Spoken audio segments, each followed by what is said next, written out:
You're our safeguarding officer. I You're am. a star on the church council. Yes. And a trustee of Found, our charity shop down on Shaftesbury Circle, where there are lots of good Christmas goodies if you're looking at your Christmas shopping. So, Bola, tell us how you came to this church. And, Wow. It's been over 20 years, actually. I mean, I could write a book on my life on how I came to Christ Church. But I moved to Harrow just before I had some challenges. I was married. I have 2 kids, Femi and Funke. And I had some serious challenges in my marriage. Serious, I mean, domestic abuse, all sorts going on the verge of ending my life, actually. My mom came down to support me, and she used to bring my daughter, Funke, to the play group here.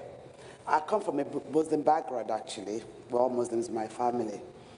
And I think when she came here, she started talking. She met a few people here, and then she just came up to me one day and said, you know what, I think you should go to that church, you know.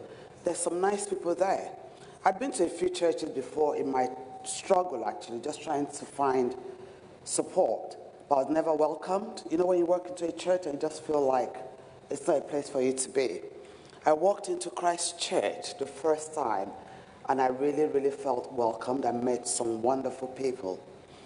And from then, it was almost like God was preparing me for the challenges I was actually going to go through.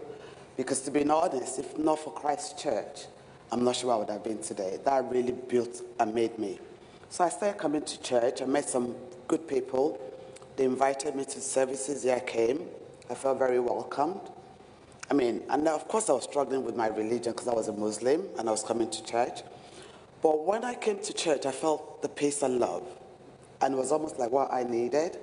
And ever since then, I haven't stopped coming. Of course, my kids grew up in this church. And it's been a real blessing to my life, to be honest. It's still a learning process for me, but it's been fantastic. From there, from being a Muslim, I've become a PCC member.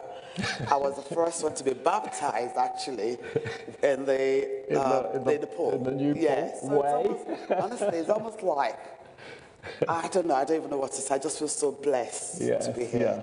And I feel so happy and so loved being in Christchurch, and I just hope I can give a lot more. I mean, I do wish I could, but it's been a struggle. Yeah. Well, we'll get there eventually. So that sounds like a real story of redemption to me, and God working through your life and through your family, and not that you didn't have lots of difficulties, but that He was there with you and encouraging you and prepared me for it, honestly, because I always look back and think, what would I have been like? I mean, what could have happened to me if I didn't have Christchurch, actually? So it was a blessing. It was a blessing. You know the song we sang now when it said the light and the darkness? That's the story of my life, actually. It was almost like God brought that. Amazing. God is pure, pure light, and that pure, pure light is pure, pure love. And it's limitless. And you're finding that there's no limit to what He can do with your life and through you and with you and bring you into the fullness of who He created you to be. What a wonderful story.